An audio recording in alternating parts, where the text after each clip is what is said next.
बिस्मिल्लाहिर्रहमानिर्रहीम। नाज़रीन, मैं हूँ शहजाद और आप देख रहे हैं हमारा यूट्यूब चैनल। क्या आप ये सोचते हैं कि सहरा में मछली की फार्मिंग की सनत को तरक्की देना नामुमकिन है? दोबारा सोचें। आज की वीडियो में हम ये जानने के लिए एक दिलचस्प सफ़र करेंगे कि चीन ने सहरा में आबी ज़राअत की सनत को किस तरह कामयाबी से तैयार किया। समुद्री ग़िज़ा की बढ़ती हुई मांग के साथ और ज़रूरत से ज़्यादा माहीगीरी के मसाइल, चीन ने इन मसाइल का एक अनोखा हल तलाश किया है और उसके साथ ही उसने एक ज़माने के गैर आबाद सहरा को नखलिस्तान में तब्दील कर दिया है। आप हमारे साथ बने रहिए क्योंकि हम सहराई मछलियों की फार्मिंग को फ़रोग़ देने के लिए इस्तेमाल की जाने वाली इख्तिराई टेक्नोलॉजी यानी इनोवेटिव टेक्नोलॉजी और उसके तरीके जानेंगे कि चीन ने किस तरह से इस इंडस्ट्री में पूरी दुनिया को ना सिर्फ हैरान कर दिया बल्कि उसकी पूरी तरह से हुक्मरानी भी कर रहा है। चीन के सहरा में आबी ज़राअत तैयार की जा रही है, हालांकि ये एक चैलेंजिंग मंसूबा है। सहरा में इस सनत को तरक्की देने के लिए $720 मिलियन दरकार होंगे। मुअज़्ज़ज़ नाज़रीन, सहरा में दर्जा हरारत ज़्यादा होने की वजह से और ऑक्सीजन की कमी की वजह से मछलियों को दम घुटने का ख़तरा होता है, लेकिन इस सिलसिले में चीन ने सहरा में एक मौजिज़ा कर दिखाया है कि उसने न सिर्फ आबी ज़राअत को तरक्की दी बल्कि उसे एक नखलिस्तान बना दिया है जो सियाहों की तवज्जो का मरकज़ बन गया है। इस वक्त चीन सबसे ज़्यादा सहराई इलाकों वाला मुल्क है और एक बड़े सहरा को सरसब्ज़ नखलिस्तान में संभालने और तब्दील करने में भी सबसे ज़्यादा कामयाब है। ताहम चीन न सिर्फ सहराई हुक्मरानी में कामयाब है बल्कि सहरा में ज़राअत और मवेशी पालने और उसको तरक्की देने में भी कामयाब है।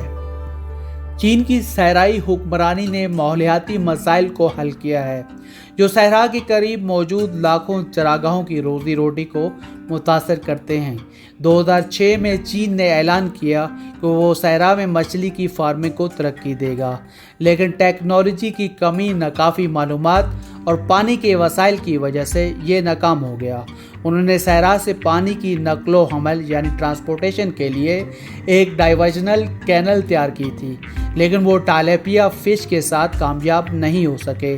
लेकिन उन्होंने रूस और बहरीन की सहराई मछलियों की फार्मिंग से ये सीखा कि बहरुल काहिल के रेनबो ट्राउट सहराई मछलियों की काश्त के लिए सबसे ज़्यादा मौजू हैं। रेनबो ट्राउट अपनी बका की आला सलाहियत और लजीज गोश्त के लिए जाना जाता है। ये सहरा के बुलंद दर्जा हरारत और पानी की कमी से बच गया। चीन को भी ज़रूरत से ज़्यादा माहीगीरी के मसाइल का सामना है यानी ओवर फिशिंग, और वो चाहते हैं कि उनके मकामी लोग रोज़ाना मछली खाने के काबिल हों। सहरा में आबी ज़राअत को फ़रोग़ देने से ज़्यादा माहीगीरी के मसाइल को हल करने में मदद मिलती है। सहरा में वो आलू, अंगूर के बागात, मुख्तलिफ नामियाती सब्जियां भी उगाते हैं और सेहत को फ़रोग़ देते हैं।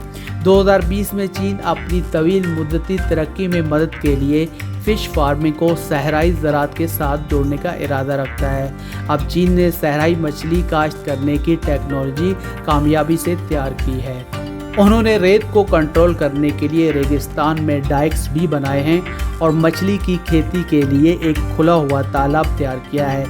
उसके बाद एक नीम बंद गर्दिशी निज़ाम और मुकम्मल तौर पर बंद मछली की फार्मिंग के लिए एक इंजीनियर्ड गर्दिश करने वाला पानी है। ये सब इज़राइल की आबी ज़राअत की हाई टेक कामयाबियाँ हैं और उनकी बुनियादी टेक्नोलॉजी वाटर ट्रीटमेंट है। चीन की सहराई आबी ज़राअत की सनत ने शानदार नताइज हासिल किए हैं और ये निस्बतन तेज़ रफ्तारी से तरक्की कर रही है। उन्होंने दसियों हज़ार एकड़ जंगलात को बचाया है और सहरा जो कभी पीली रेत से भरा हुआ था एक नादर नखलिस्तान में तब्दील कर दिया है। वो फसलों को सैराब करते हुए मछली भी पाल सकते हैं। सहराई माहीगीरी की मुनफरिद बात यह है कि सियाह अब दीगर चीज़ों के अलावा मज़ीद मछलियों का मज़ा चखते हुए सहरा के मुनफरिद मनाज़र से लुत्फ़ अंदोज़ हो सकते हैं। वहाँ सियाहत की तरक्की के बाद हर साल हज़ारों सियाह यहाँ आते हैं जो सहरा को जानदार बना देता है। जी तो नाज़रीन, मैं उम्मीद करता हूँ आपको मेरी वीडियो पसंद आई होगी। आप अपना बहुत ज़्यादा ख्याल रखें। वीडियो देखने का शुक्रिया।